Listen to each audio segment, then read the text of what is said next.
Hello friends, my name is Dr. Jigisha Singh. In this video, I am going to discuss cases on offer, invitation to offer and government contracts. The first case is Harvey versus Fancy. It is based on offer and invitation to offer. The citation of the case is 1893 AC 552. The facts of the case are: plaintiff wrote a letter to the defendant asking two questions. Will you sell your horse to me or not? If yes, quote minimum price. In response of the above letter, the defendant stated minimum of rupees 8,000. First question not answered. The defendant was silent regarding the first question. On receipt of the letter by the defendant, the plaintiff wrote the second letter that he is willing to buy the horse for rupees 8,000 and the defendant must execute the sale deed. The defendant did not execute the sale deed and the plaintiff filed a suit against the defendant. Held letter of defendant in which minimum price was quoted amounts to rupees invitation to make offer and not offer, and the reply of the defendant stating that he is willing to buy the horse at rupees 8,000 merely amounted to an offer by the plaintiff, and the offer by the plaintiff may be accepted or rejected by the defendant. Though the court held that quoting of minimum price amounted to invitation to make offer, but in strict sense it did not amount to invitation also, as he did not say that he is willing to sell the horse. The next case is based on government contracts. The name of the case is Sri Durga Sawmills versus State of Orissa. Its citation is AIR 1978, Orissa 41.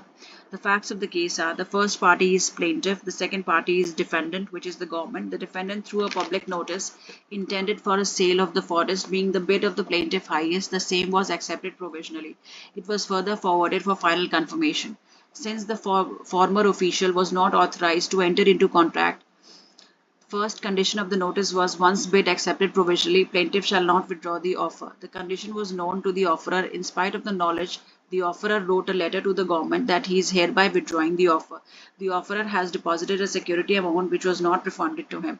The plaintiff filed a suit.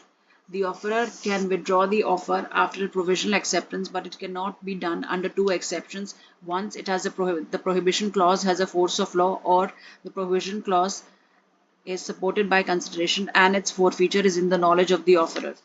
Here, none of the exceptions were applicable. So long as the offer is not finally accepted, the offerer is free to withdraw the offer.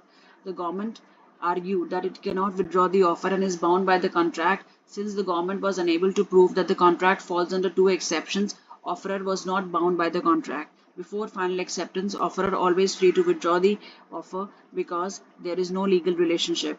Any condition in the agreement refusing the offerer to withdraw the offer shall always be void unless has a force of law or is supported by consideration. Though in the above case there was consideration security amount, the mistake committed by the government was that though forfeiture of the security amount was done by the government, such provision was not stated by the government expressly, so it did not fall under the second exception. Hence, withdrawal of the offerer valid and the government bound to refund the security amount. The next case is also based on government contracts. It states that the name of the case is the Bihar Eastern Gangetic Fisherman Cooperative Society Limited versus Sipahi Singh and others, AIR 1977 SC 2149. The facts of the case are: the government of Bihar conducted a public auction for the sale of right of fisheries for a particular year. The bid of the plaintiff was highest and the same was accepted and binding agreement entered into which complied according to Article 299 of the Constitution. The contract was only for 1 year, 1974 to 1975. On expiry of 1 year, the government decided to renew the contract for further 1 year. The government did not enter into a new contract but simply wrote a letter saying contract renewed. By doing this, the government committed a mistake. Held renewal of the old contract for 1 more year violated Article 299 of the Constitution of India. The provisions of Article 299 are mandatory in nature and must always be complied with, and any non-compliance renders the contract void. The next case is based on offer, acceptance and consideration. The name of the case is Lalwan Shukla versus Gauri Dutt. The citation is 1913 all LJ 489. Well, the first party is the plaintiff, the second party is the defendant. The facts of the case are: the nephew of the defendant missing from city of Kanpur. Plaintiff was working as a munim for the defendant. The plaintiff was asked by the defendant to search for the boy in Haridwar as the defendant was a bit suspicious. The defendant promised to bear all expenses regarding lodging, eating and travelling for the plaintiff. Plaintiff left for Haridwar. After P left, D distributes pamphlet regarding a sum of rupees rewarding a sum of rupees 501 whosoever traces the child. These pamphlets reach Haridwar, but P, without any knowledge of the reward, succeeds in tracing the child in Rishikesh. He returns back and hands over the child to D, and D paid some amount voluntarily to P, which was less than rupees 501. Thereafter, P continued to work as Munim. After 6 months, due to some disputes, P resigned from the post and demands for the balance of the reward. D refused to pay, and then Munim files the suit. Arguments were no valid offer. An offer becomes valid when it comes to the actual knowledge of the acceptor. There was no valid acceptance, reason lack of knowledge. For instance, if we assume that the offer and acceptance are valid, but there was no consideration, since under the binding contract the consideration was to trace the child and return D bore all expenses. His performance of the tracing of the child was under the contractual obligation for which all the expenses were borne, and moreover he was voluntarily paid a reward which was less than rupees 501. Since P has done nothing extra, the contractual obligation, he is not entitled to the reward. The next case is Macpherson versus Gauri Panna. The case relates to the topic of offer. Its citation is 1951 SCR 161.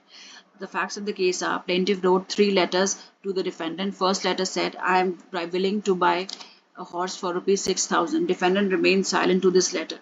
Plaintiff wrote second letter saying, what happened to my first letter? Defendant replied, shall not accept less than 10,000.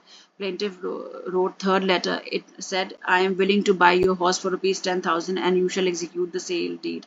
D refused to sell the horse. Plaintiff filed a suit against defendant for non-execution of the sale deed.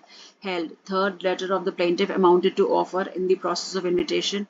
Letter of defendant quoting minimum price in invitation does not amount to acceptance of offer. With this, I conclude. In the next lecture, I would be discussing about capacity to contract.